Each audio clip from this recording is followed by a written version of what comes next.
Morning hello hello చిట్టి పొట్టి చిన్నారులం యేసుకి ఎంతో ఇష్టలం నీవు నేను మనమంతా యేసుకు ఎంతో ఇష్టలం చిట్టి పొట్టి చిన్నారులం యేసుకు ఎంతో ఇష్టలం నీవు నేను మనమంతా యేసుకు ఎంతో ఇష్టలం యేసయ్య శిష్యుల పిల్లలను వద్దు వద్దని ఆపెను యేసయ్య శిష్యుల పిల్లలను వద్దు వద్దని ఆపెను అప్పుడు యేసయ్య పిల్లలను రండి రండని పిలుచును అప్పుడు యేసయ్య పిల్లలను రండి రండని పిలుచును చిట్టి పొట్టి చిన్నారులం యేసుకు ఎంతో ఇష్టలం నీవు నేను మనమంతా యేసుకు ఎంతో ఇష్టలం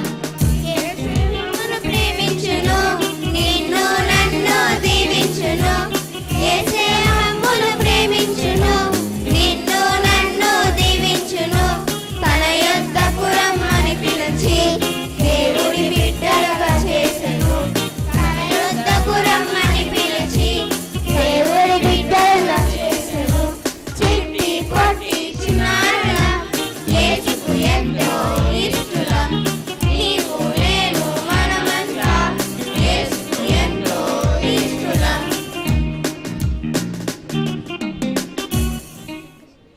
Jesus loves me every day. Jesus loves me all the time. Jesus loves me anyway. He loves me.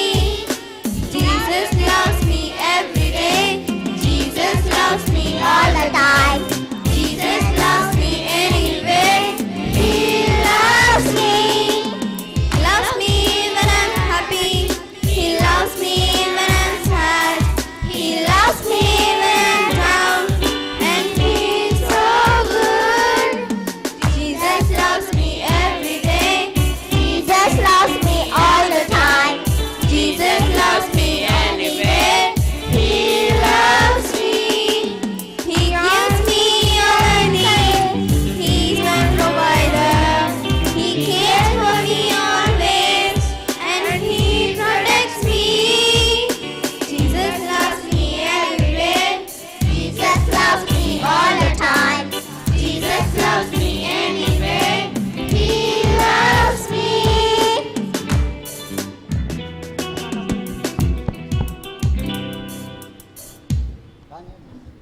సజీవుడా నీ పాదాలకు ఎంతో వందనాలు. నీవెంత మంచి దేవుడవో, ఎంత కృపగలవాడవో, మమ్మల్ని ప్రేమించి నీ వాక్యం కోసం మా జీవితాలను ఎన్నుకున్నందుకు వందనాలు తండ్రి.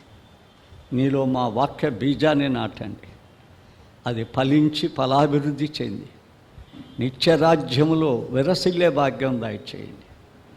నీ కృపతో ఈ సమయంలో నీ వాక్యం వెల్లడి అవుతుండగా అల్పుడనైనా నన్ను దాచిపెట్టండి. నీ వాక్యం మా లోపల విత్తండి.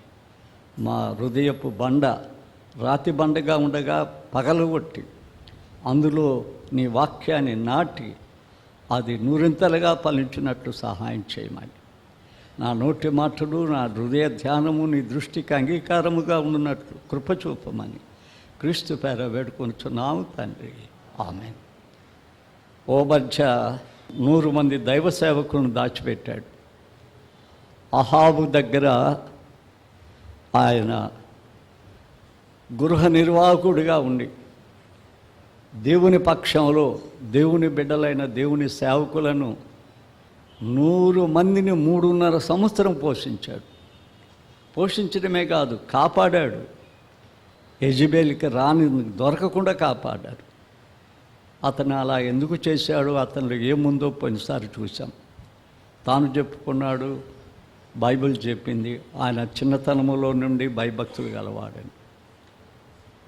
ఆయన క్షేమాన్ని కోరేవాడు, ఆయన ధైర్యవంతుడు కదా. ఆయన జీవితంలో విశ్లేషణని అన్నీ చూసాం.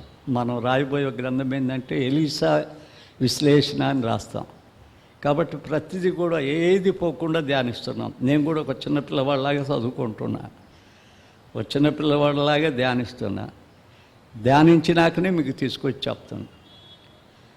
కాబట్టి ఈ దినం వెళ్ళాడు, ముందు బాధపడ్డాడు ఓబద్యా, ఒకవేళ దేవుడు నేను తీసుకుపోతే నేను ఆహాబుకి చెప్తే అట్లా అని. తనలో దేవుడు మాట్లాడిన మాటను విని జీవము గల దేవుని దగ్గర నుండి వచ్చానని, దేవుడు నన్ను బయలుపరిచాడన్న సత్యాన్ని ఏలియా ఎప్పుడైతే ప్రత్యక్షంగా ఓబద్యాకు చెప్పాడో వెంటనే వెళ్ళిపోయాడు. ఆహాబు వచ్చాడు. ఆహాబు ఏమంటాడో చూస్తారా ఒక్కసారి? 18వ అధ్యాయము 17వ వచనము 18వ అధ్యాయం చదువుకుందాం.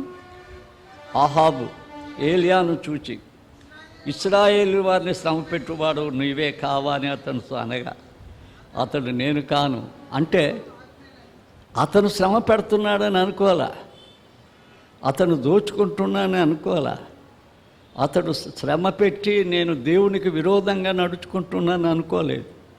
దేవుని ప్రవక్తని అంటున్నాడు, సత్యం చెప్పే ప్రవక్తని, వాక్యంగా దేవుడిచ్చిన వాక్యాన్ని ప్రత్యక్షపరుస్తున్న ప్రవక్తని అంటున్నాడు ఆయన.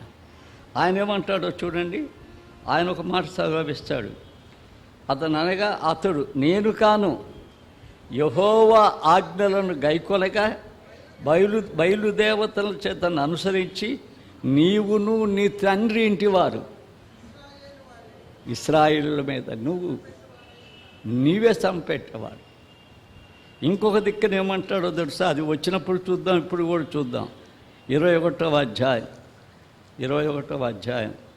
20వ వచనంలో మనం చూస్తే, అంతటా ఆహాబు ఏలియాను చూచి, నా పగవాడా అంటే అతను పగవాడు. ఎందుకంటే అతను చెప్పే కీడంతా చెప్పేస్తున్నాడు, అతను చేసే ప్రవర్తన అంతా చూపించేస్తున్నాడు.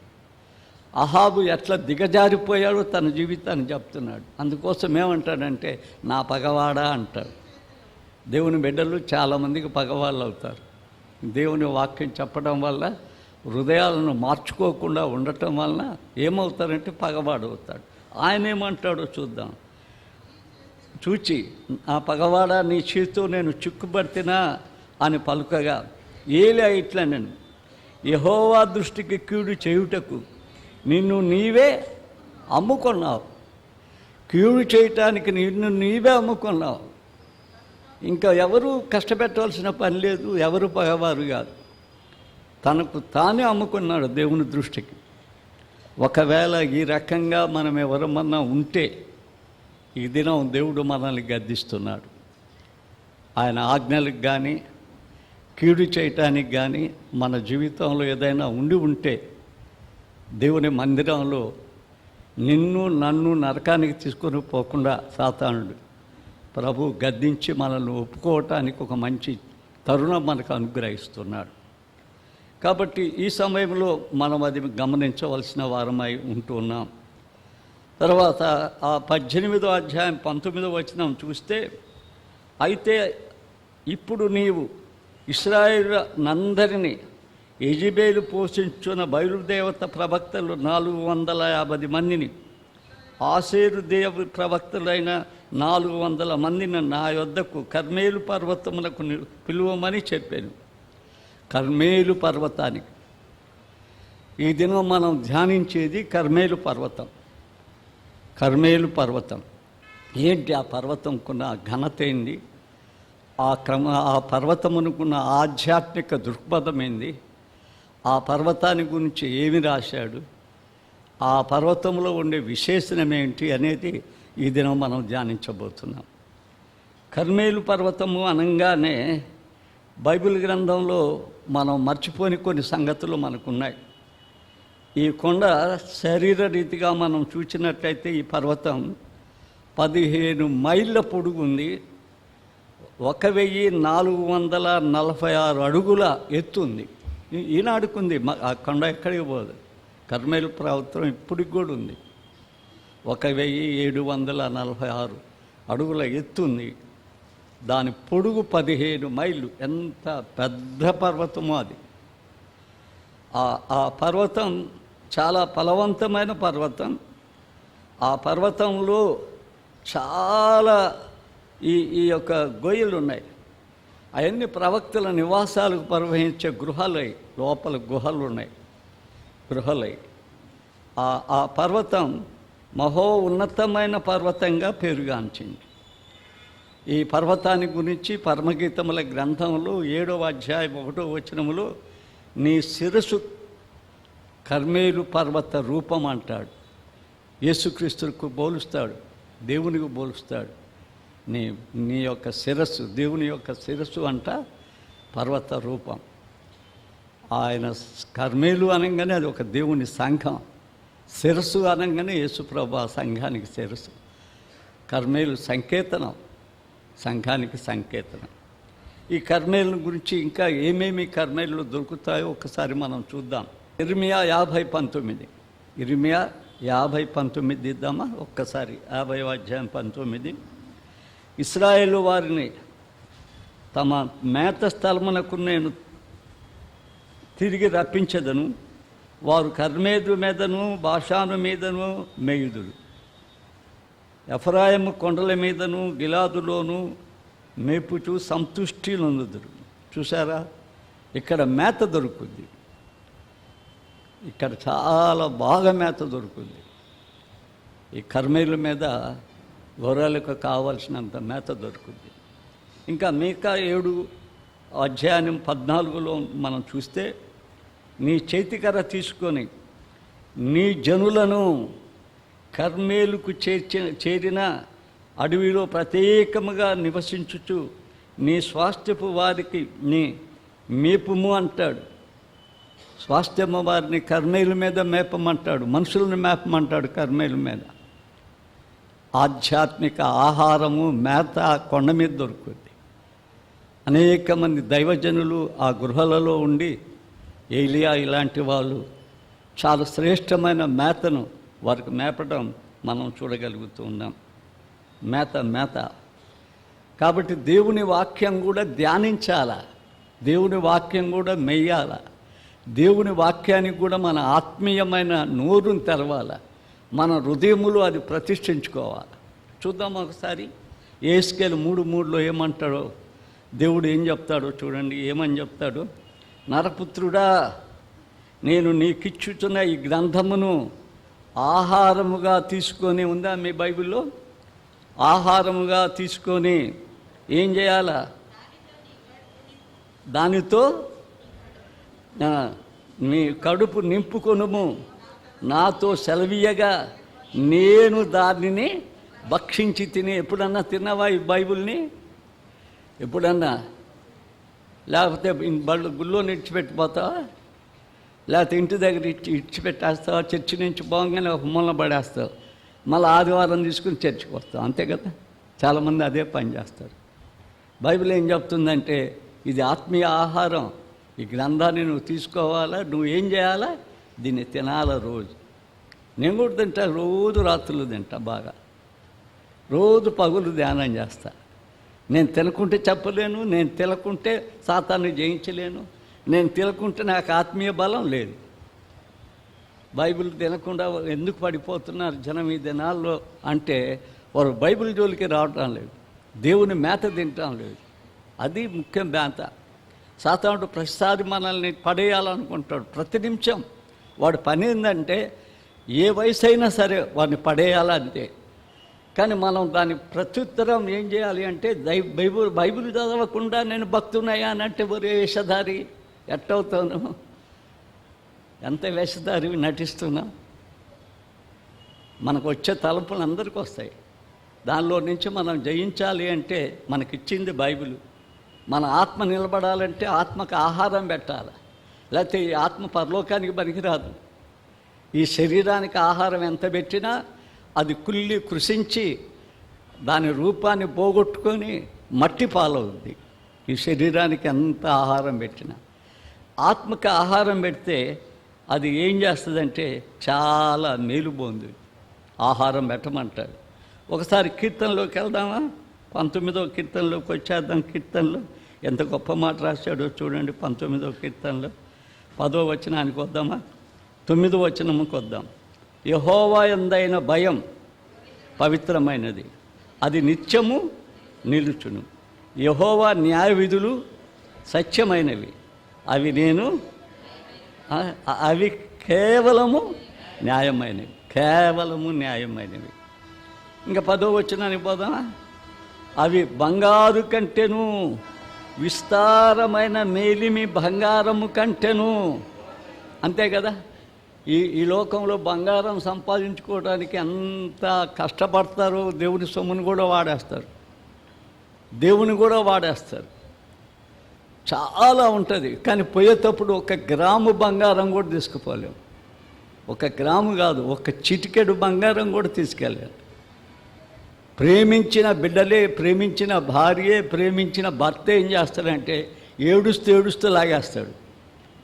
ఏడుస్తూ అమ్మా ఆ సమాధుల్లో ఎందుకు పడేయాలి దాన్ని అని ఏడుస్తూ ఉంటాడు. అబ్బా చాలా ప్రేమతో ఏడుస్తాడు. కానీ ఇది కూడా తీసేస్తాడు. ఏమీ లేకుండా తీసుకుపోయి గోతిలో పడేస్తాడు. అంతే, ఇంకేం లేదు. ఇంట్లో ఉంచుకోడు, ఇంట్లో కూడా ఉంచుకోడు, గోతిలోనే. ఆ రోజు పడకపోయినా మరుసటి రోజైనా పడేస్తాడు. ఒక మట్టిని పడేసినట్టు పడేస్తాడు మన. అది ఇక్కడ జీవితం. కానీ అదే బంగారం, అమూల్యమైన బంగారం, ఆ బంగారం, ఆ వాక్యం ఏందయ్యా అంటే పరలోకంలో కూడా బంగారమే దేవుని దగ్గర చేర్చబడుతుంది. ఇంకా కింద ఏమంటాడో చూడండి.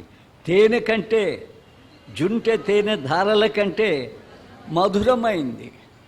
తేనె కంటే, జుంటె తేనె ధారల కంటే మధురమైంది. కాబట్టి అది దేవుని వాక్యం మనం తెలుసుకోవాల్సింది. అదే దేవుడు మనల్ని తినమంటున్నాడు. అది మన ఆత్మీయ మేత. అది మనం మెయ్యాల. ఆ మేతకు మనం రుచించాల. యేసుప్రభు ఎంత బాగా చెప్పాడు తెలుసా? యోహాను సువార్త 15:4-7 చూడండి. నా యందు నిలిచి ఉండండి, మీ యందు నేను నిలిచి ఉంటాను. 7వ వచనంలో మీ యందు నా మాటలు నిలిచిన ఎడల మీకేది ఇష్టమో అడుగుడి, అది నేను మీకు ఇస్తానంటాడు. చెడ్డ అడగం కదా. ఆయన మాటలు మనలో నిలబడాలంట. దేవుని మాటలు మనలో నిలబడాల. కొన్నిసార్లు బయట మాటలు వచ్చి మనల్ని తొందర చేస్తాయి. మరి ముఖ్యంగా వయసు మీరిపోయినాక ఏదన్నా విన్నామనుకో దాన్ని భూతద్దంలో చూస్తాం. కానీ వెంటనే కొంత కారణమైనా, కొంత సమయమైనాక మనం అందరం సర్దుకుంటాం. కానీ ఎవరి ప్రాయంలో అట్టు ఉండకూడదు. ఆ మాటలు విన్న వెంటనే ఆ మాటలు నువ్వు ఏమడిగితే అది ఇస్తాడు. నువ్వు మరి చెడ్డ అడగవు, లోకం కోసం అడగవు. కాబట్టి దేవుని మాటలు మన జీవితంలో ఆశీర్వాదకరమైందని మనం చూస్తున్నాం. ఒకవేళ పాపానికి అలవాటు పడ్డ జీవితం, ఆ జీవితం పాపంలో నుంచి బయటికి రావాలంటే దావీదు మహారాజు తన అనుభవాన్ని మనకు రాస్తాడు. తాను ఎలా రాగలిగాడో రాస్తాడు. 119వ కీర్తన 11వ వచనం చూడండి. ఏముందో ఒక చాలా అనుభవాన్ని రాస్తాడు. ఏమని రాస్తాడు? నీ ఎదుట నేను పాపము చేయకుండానట్లు నా హృదయములో నీ వాక్యమును ఉంచుకొని ఉన్నాను. నీ వాక్యాన్ని ఉంచుకున్నాను నా హృదయంలో. నీ వాక్యం నా హృదయంలో ఉంది అంటాడు. అంతేకాదు, దేవుని వాక్యము సంఘము ఎక్కడైతే విస్తరిస్తుందో ఆ కర్మేయుల మీద సువార్త లేకుండా విస్తరించదు. చాలామంది మా వలన, మా బలం వలన, మా తాతకాలం, మా పూర్వీకుల కాలం వలన విస్తరించింది అనటం చాలా తప్పు చెప్పుకోవటం. మన వలన కానే కాదు. అక్కడ మేత ఉంటే విస్తరిస్తుంది, అక్కడ మేత ఉంటే వస్తుంది. చూస్తారా? అపోస్తుల కార్యం 6:7 తీయండి. ఏముందో 6:7లో దేవుని వాక్యం ప్రబలమైనందున శిష్యుల సంఖ్య యెరూషలేములో బహుగా విస్తరించి మరియు అనేకులు విశ్వాసం వలన అది బలపడ్డారు. చూసారా? దేవుని వాక్యం ఎదుగైతే జనం వస్తున్నారు, కానీ ఆ వాక్యం విస్తరింపజేయాలి. ఈ దినాల్లో ఏం చేస్తున్నారంటే క్రైస్తవ సంఘాలు, మరి ముఖ్యంగా బ్యాప్టిస్ట్ సంఘాలు, ఏమొచ్చినా వాక్యాన్ని కట్ చేసి వారికి మాట్లాడటానికి, వీళ్ళకి మాట్లాడటానికి. మరి మన చర్చిలో అయితే సైన్ చాలటాల చాలామంది ఫోన్ చేస్తారు. ఇంకొంచెం చెప్పమని యాడ్ చెప్పగలుగుతాం? మన టైంలో సరిపోయే రీతిగా చెప్పాలి. ఆ టయాన్ని ఇంకొకరికి పంచాలనుకోవటం చెడుతనం, అది సైతాంతనం. ఎందుకంటే దేవుని పరిశుద్ధ మందిరం, పరిశుద్ధ వాక్యాన్ని వినే మందిరం. మిగతా అన్నీ మనం కట్ చేసుకుంటాం. వాక్యం మనకు ముఖ్యం, కానీ మేత లేకుండా చెత్త తినాలనే వాళ్ళు ఎట్లా? చెత్త కడుపులో ఎక్కించుకుంటూ మన జీవితానికి ఆత్మీయం కూడా చెత్త కావాలంటే చెత్త మనకెందుకు? వాక్యంతో తింటే మనం బలపడతాం, మన విశ్వాసం ఏమైపోద్ది? స్థిరపడుతుంది. ఇంకా మనం చూడాలనుకుంటే అపోస్తల కార్యం 12వ అధ్యాయం 24వ వచనం చూడండి. దేవుని వాక్యం ప్రభావమై వ్యాపించు చుండెను. దేవుడి వాక్యం ప్రబలమవటం వలన వ్యాపిస్తూ ఉందంట. ఆ వాక్యాన్ని ఎంతమంది కట్ చేస్తున్నారు? ఆ వాక్యాన్ని ఎవరు, ఆ వాక్య సంబంధమైన దానికి సంఘం ప్రోత్సహించటం లేదు. సంఘం యొక్క మొదటి పని, ఆఖరి పని ఏందో తెలుసా? దేవుడు ఏం చెప్పాడు? మీరు సర్వలోకమునికి వెళ్ళి సర్వ సృష్టికి, అది ముఖ్య పని. సువార్తనే కట్ చేస్తారేంది? మిమ్మల్ని కట్ చేయడా ఆయన? కుటుంబాలనే కట్ చేస్తాడు ఆయన. ఆయన సువార్తను కట్ చేస్తే, ఆయన సువార్త కోసం సంఘాన్ని పెట్టింది. అది ఆయన మేత ఉండే స్థలం, ఆయన మేత పెట్టే స్థలం. అందులో దేవుని వాక్యం ఉండాలా. ఆ వాక్యం ఈ సంఘం 4 గోడల నుంచి ఎక్కడికి పోవాలా? బయటికి పోవాలి. అప్పుడు సంఘం విస్తరిస్తుంది, పరలోక సంఘం స్థాపించబడుతుంది. ఆ పని నీ కోసం, నా కోసం ఇవ్వబడిందని మనం తెలుసుకోవాలి. అపోస్తల కార్యానికి వెళ్తున్నాం. మళ్ళా 17వ అధ్యాయానికి వద్దాం. అపోస్తల కార్యంలో 10-11 చూడండి ఏముంటుందో. అతనికి దర్శనం కలిగినప్పుడు వారికి సువార్త ప్రకటించుట దేవుడు మమ్మల్ని పిలిచి ఉన్నాడని మేము నిశ్చయించుకొని వెంటనే మసిదోనియాకు బయలుదేరుటకు యత్నం చేసితిమి. కాబట్టి మేము త్రోవను విడిచి ఓడ ఎక్కి చిన్నగా సముద్రవేకును మరునాడు నెయోపోలికను అక్కడ నుండి ఫిలిప్పికని వచ్చితిమి. మసిదోనియా దేశములో ఆ ప్రాంతం అది ముఖ్యమైన పట్టణం, రోమియుల ప్రవాస స్థానమై ఉన్నది. మేము కొన్ని దినములు ఆ పట్టణంలో ఉంటిమి. విశ్రాంతి దినము గడిచిన తర్వాత నది తీరమున ప్రార్థిస్తూ ఉన్నప్పుడు అక్కడ కూర్చుండి కదా స్త్రీలతో మాట్లాడుచుంటిమి. ఈ దేవుని మాటలు మాట్లాడుతూ ఉంటే లూదియా యొక్క హృదయం తెరవబడింది. ఫిలిప్పి పట్టణంలో పెద్ద సంఘం కట్టబడింది. లూదియాను ఏం కట్టాను? ఆ సంఘం అంటే కుదరదు, అది దేవుని సంఘం.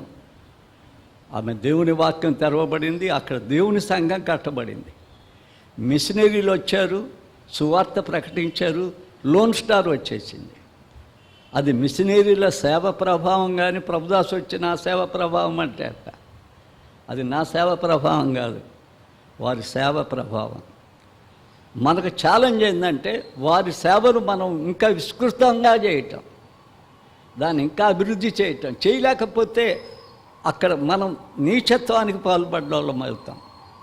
దాన్ని ఇంకా అభివృద్ధి చేయటం, దాన్ని విస్తరింప చేయటం, దాన్ని అభివృద్ధి పరచటం. కర్మేలు పర్వతం దేవుని సంఘానికి సాదృశ్యమైంది.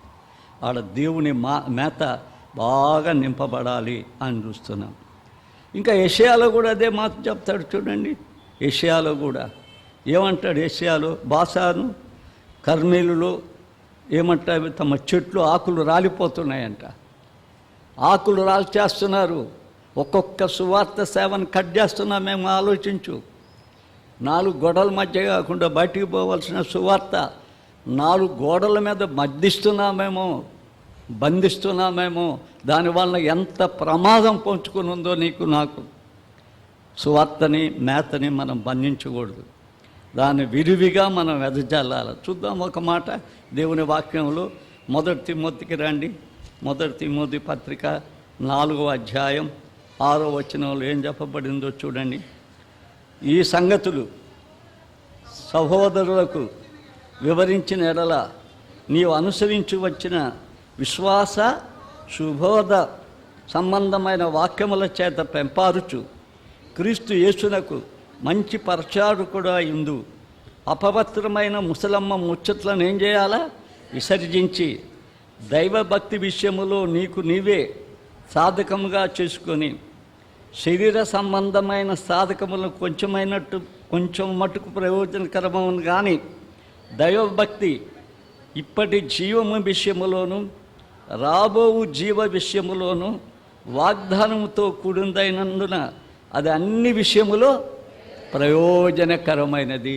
వాక్యం దేవుని మందిరములో, దేవుని సన్నిధిలో వాక్యం ఎలా ఎలా ఎలా బలపరచబడాలో అనే సత్యం దేవుడు మనకు వివరించటం మనం చూడగలుగుతున్నాం. అదే 2 తిమోతి 4:2 ఏముందో చూడండి. దేవుని సేవకులు మాట్లాడుతుంటే చాలాసార్లు బాధపడతాం మనం.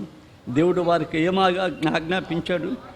వాక్యమును ప్రకటించుము, సమయమందును అసమయమందును ప్రయాసపడుము, సంపూర్ణమైన దీర్ఘశాంతముతో ఉపదేశము, ఖండించుము, గద్దించుము, బుద్ధి చెప్పుము.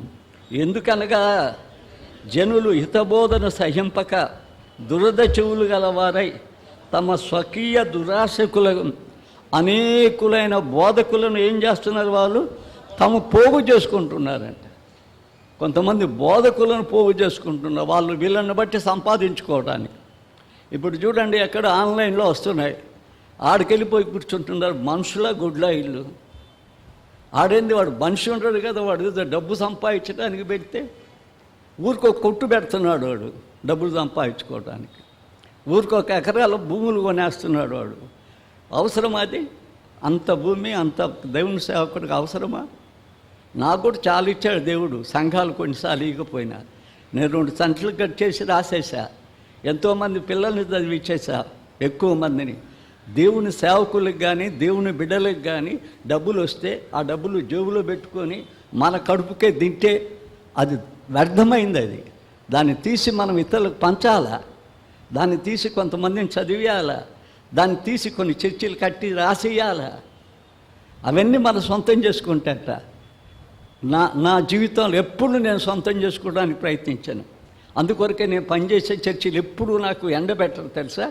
మా పాస్టర్ గారికి ఇస్తే అన్నపూర్ణ వలన ఆయన ఇంట్లో అన్నం ఉంటుంది, ఆయన అనేక మందిని చదివిస్తాడు, అనేక చర్చిలు కడతాడు అని.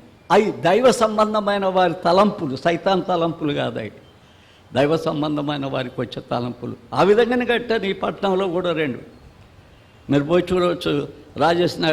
రాజశేఖర్ నగర్లో ఒకటి ఉంది, తర్వాత మన బుజ్జి నెల్లూరు దగ్గర డ్యూటీస్కి ఎదురుగా అక్కడ కూడా ఒక పెద్ద చర్చి కట్టాము. ఇప్పుడు అది ₹1 కోటి విలువ అవుతుంది, రాసి ఇచ్చేసాం. కొంతమంది మనం ఎవరో మిషనరీ చేసే పనులు కాదు, మనం కొన్ని పనులు చేయాలి. ఈ భూమిని విడిచే లోపల ఈ డబ్బుతో నరకానికి పోయి ఆ డబ్బే అగ్నిగా మనల్ని కాలుస్తుంది. ఎక్కడుందో తెలుసా? యాకోబు 5వ అధ్యాయం చదవండి. ఆ ధనమే, ఆ బంగారమే మన కాల్చటానికి ఆయన ఎక్కడి నుంచి వద్దాడు, అదే మనల్ని కాలుస్తుంది. కానీ దాన్ని మనం ఏం చేయవచ్చు అంటే పరలోకానికి తీసుకుపోవచ్చు.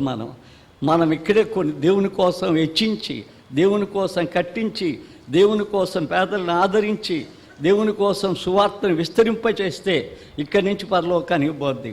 5వ అధ్యాయం యాకోబు. ఏమన్నా పాస్టర్ గారు తప్పు చెప్పాడు, ఇంటికి పోయి చదవరు కదా బైబిల్ మీరు. 5వ అధ్యాయం చాలామంది చదవరు. ఇదిగో ధనవంతులారా, మీ మీదకు వచ్చే ఉపద్రవమును గురించి ప్రలాపించి ఏడుగుడి. మీ ధనము చెడిపోయాను కదా, మీ వస్త్రములు చిమటి కొట్టినవాయను, మీ బంగారము మీ వెండి తుప్పు బట్టి వాటి తుప్పు మీ మీద సాక్ష్యముగా ఉంచి అగ్నివలే మీ శరీరములను ఏం చేస్తుంది? తినేస్తుంది. ఇతరులకు ఇవ్వవలసింది కూడా మీరు వేయకుండా దాచిపెట్టారు. దున్నేవారికి కూడా కింద ఉన్నాయి చూడండి అన్నీ. అవి మిమ్మల్ని తినేస్తుంది, కాటేస్తుంది. ఒక్కొక్కరికి 2-3 బీరువాలు చీరలు, 2-3 బీరువాలు సూట్లు ఉంటాయి. అవి ఎవరికి పంచరు, అవి ఎవరికి ఇయ్యరు. సమాధిలో వేయాలని అన్ని గుడ్డలు ఎప్పుడు వేస్తావు సమాధిలో? ఎంత పెద్ద సమాధి వాళ్ళసి వస్తుంది.